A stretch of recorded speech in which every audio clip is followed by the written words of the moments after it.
I've I6'd Lynn because I am currently jobless. Now let's talk about this. Intron level 1 grants you 6 stacks of preload when the battle starts, as well as boost your morale by 35% for the first 60 seconds of battle. Level 2, during Gunpowder Revelry, reduce damage taken by 30% and decreases the interval of gaining attack speed by 0.06. 3 and 5 are both self-explanatory, and you can't really mess up the meaning on 4. And level 6 makes it so that you place laceration whenever you are using your ultimate, so you don't have to use your skill anymore unless it's just to move around during it. Speaking of which, her first ability, Deadly Blossom, you're going to deal pyro damage to enemies in front and apply laceration. And the way that laceration functions is it's going to do X amount of damage dependent on how many laceration wound stacks you have, and the wound stacks will basically just keep proccing as long as you keep shooting at them. So that's kind of self-explanatory and straightforward.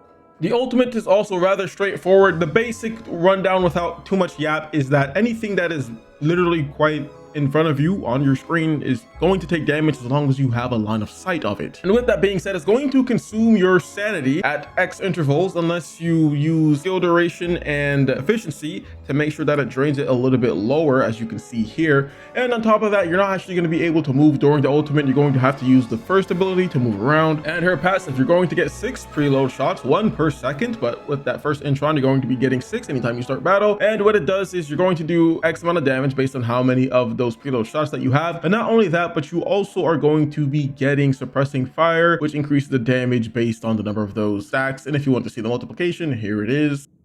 Now for my wedges, I do have a blaze for that 75% attack, and I do have blaze inspo, which gives me attack and skill efficiency. And if you're asking why, well, then her ultimate literally will cost lower sanity depending on how much skill efficiency and duration you have. Wildfire for that bonus skill damage, as well as whenever a fire character attacks, you get 1 stack of 1% damage, capping out 150%. Blaze eternity for attack and skill duration, which I'm probably honestly gonna swap out for another blaze inspo because I have the duration when I'm already, you know, on the efficiency side. And then we do have another inspo, as I mentioned, we have a lot of those here. We have uplift for the 11%, and some people would like to say morale because of her passive. You can use morale, but after testing multiple times, I do find to just get overall more damage using the flat 11% than the morale. That's just how it works for me. And then we do have the Midnight Sun here for more skill damage and duration. So that is kind of the other reason I do have Eternity up in there, aside from not having another inspo. But we do want to go ahead and swap that out at some point for this onslaught, at least specifically when we're mobbing. When you're bossing, it's gonna be a little bit different, but we're just gonna show you the overall build that we have running at the moment. Now, Wayne Wraith is usually the best slot option for majority of these characters if you're just looking for more skill damage, and we do have that Salutary for that 35%. It should be more than this, but it's +4 at the moment. We have the Piercing Ascent. This is just a stat stick, and to have her move around the map faster, it's going to do that plunging. I do have a video about movement, and that should be on the screen somewhere, and if you don't see it, I'll go ahead and post a link for that as well. Then we do have the charge speed, as well as whenever we kill something to give us a little bit more movement speed. That's just to help us move around. And then we do have the weapon, which is the Excursido. We're not really using it for anything else aside from the stats. There's no reason to put any type of demon, which you can have at level 1 and literally just use it out the gate. And then for her range consonants, we do have those at all purple here, the ones that are recommended for her. Of course, the attack, spike, trigger, probability. We don't have the multi-shot though. That's the only where I was kind of side-eyeing it, but actually thinking about it more, multi-shot might actually be very good on her. So but we opted for that spike attack and attack speed there. But I'm going to go ahead and get those at golden, so be on the lookout for that as well.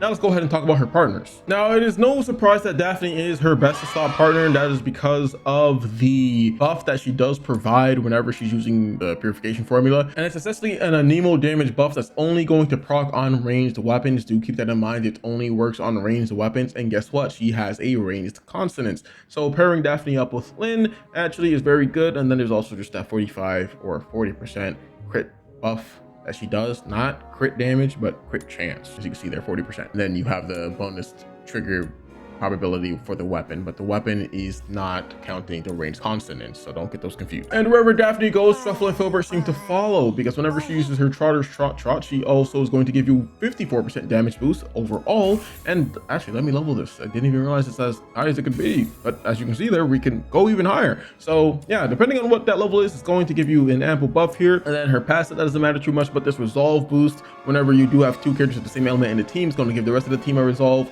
boost. But it's not morale, so resolve's not really too good on Lynn unless you plan on staying at like 1% HP the entire fight.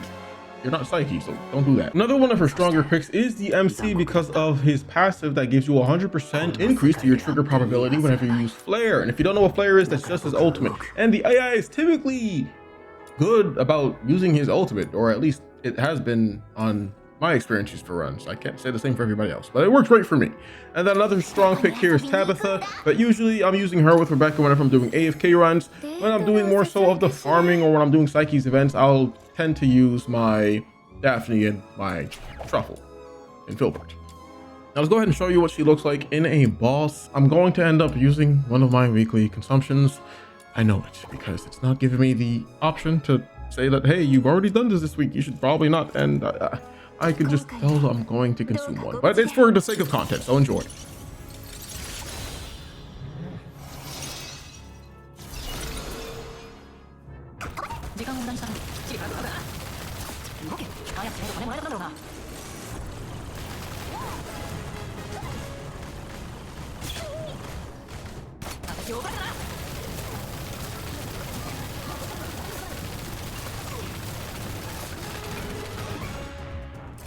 Thank 51 seconds. So if I were actually to be using that one demon wedge that boosts your attack for 30 seconds whenever you're doing the nocturnal echoes, I'd clear this way faster. Now let's go ahead and show you one of the main reasons you would actually build her. It's going to go ahead and be for the immersive theater, so you can just go ahead and clear out Psyche's event. As you can see here, I am using the MC and I am using Daphne instead of using that Truffle and Filbert. That's just because the probability is just a little bit better here.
Now, there was no reason I Intron 6'd her aside from the event just being fire and nature. Otherwise, I just would have Intron 6'd Rebecca because that is my favorite character. And that's going to be it for me, guys. Go on and get out of here, and happy hunting.